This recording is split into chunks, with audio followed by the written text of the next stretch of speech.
Doctor BR Ambedkar గారి అధ్యక్షతన రాజ్యాంగ రచన కమిటీని ఏర్పాటు చేయడం జరిగింది.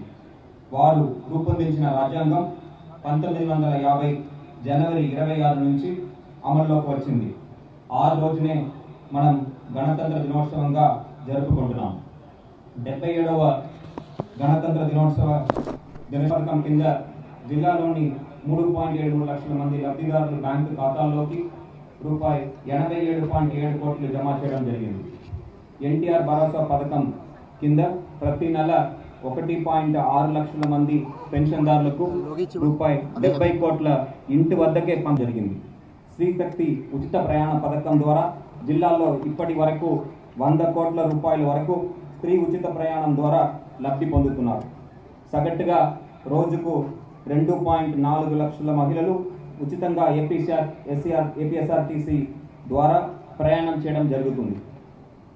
యువతకు ఉపాధి అవకాశాలు కల్పించే దిశగా నైపుణ్యాభివృద్ధి కార్యక్రమాలు, డిఎస్సి నియామకాలు, అలాగే కొత్త పరిశ్రమల ఏర్పాటు ద్వారా జిల్లాలోని యువతకు వేల సంఖ్యలో ఉద్యోగాలు కల్పించబడుతున్నాయి. ఏపీఐఐసి జిల్లా ప్రముఖ ఐటీ కంపెనీ భూముల కేటాయింపులు. అనేక ప్రముఖ ఐటీ సంస్థలు విశాఖపట్నంలో పెట్టుబడి పెట్టడానికి ముందుకు వచ్చాయి. అందుకు గాను ఏపీఐసి ద్వారా 16 ఐటీ కంపెనీలకు భూమిని కేటాయించగా వారు 10,600 కోట్ల పెట్టుబడితో సుమారు 1.1 లక్షల మందికి ఉపాధి అవకాశాలు కల్పించనున్నారు. కాగ్నిజెంట్ టెక్నాలజీ సంస్థ ఐటీ, ఎలక్ట్రానిక్స్ మరియు కమ్యూనికేషన్ మంత్రివర్యుల చేతుల మీదుగా సాఫ్ట్వేర్ డెవలపర్స్, ఇమాజినవేట్, వాక్స్, Fluent Grid, Samvardhana, Motherson International 580 ప్రభుత్వ మరియు ఎయిడెడ్ పాఠశాలల్లో చదువుకున్న 68,000 మంది విద్యార్థులు లబ్ధి పొందుతున్నారు. ప్రైవేట్ పాఠశాలలో 1వ తరగతిలో 25% 25% సీట్లు ఉచిత విద్యకు సంబంధించి జిల్లాలో 3,419 విద్యార్థులకు ఆమోదం తెలిపి పాఠశాలలో చేర్పించడం జరిగింది. జిల్లా పరిపాలన యంత్రాంగం వారి చొరవతో అక్షయపాత్ర స్వచ్ఛంద సేవా సంస్థ మిడ్ డే మీల్ నిర్వహిస్తున్న పాఠశాలలో వారంలో 3 రోజులు ఉదయం విరామ సమయంలో 3 రకాలు తినుబండారాలు అందజేస్తున్నాము.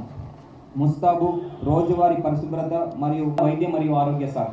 జిల్లాలో 75 పట్టణ మరియు 54 గ్రామీణ ప్రాంతంలో ఆయుష్మాన్ ఆరోగ్య మందిర్ ద్వారా ప్రజలకి సమగ్ర ఆరోగ్య సేవలు అందిస్తున్నాము.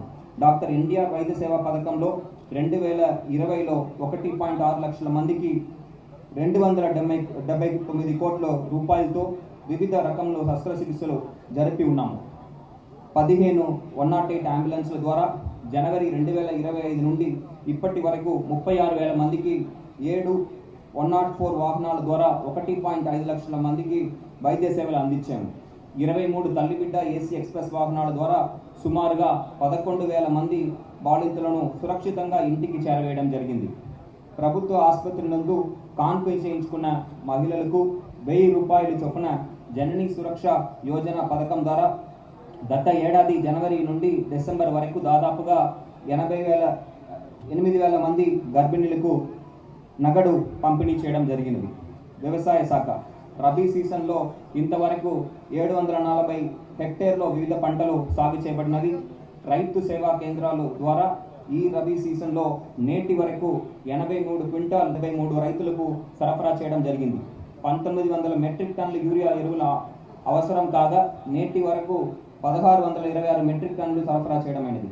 ఈ సంవత్సరం 450 మంది కౌలు రైతులకు గుర్తింపు కార్డులు మంజూరు చేసి 90 మంది కౌలు రైతులకు 57 లక్షల రూపాయలు రుణాలు అందించాము. ఉద్యాన శాఖ జిల్లాలో సుమారుగా 5,000 హెక్టార్లో ఉద్యాన పంటల సాగు చేయబడుతున్నది. ఆర్కేవీవై పథకం కింద 2025-26 ఆర్థిక సంవత్సరంలో ఇప్పటి వరకు 122 హెక్టార్లు ఎంపిక చేయడం జరిగింది.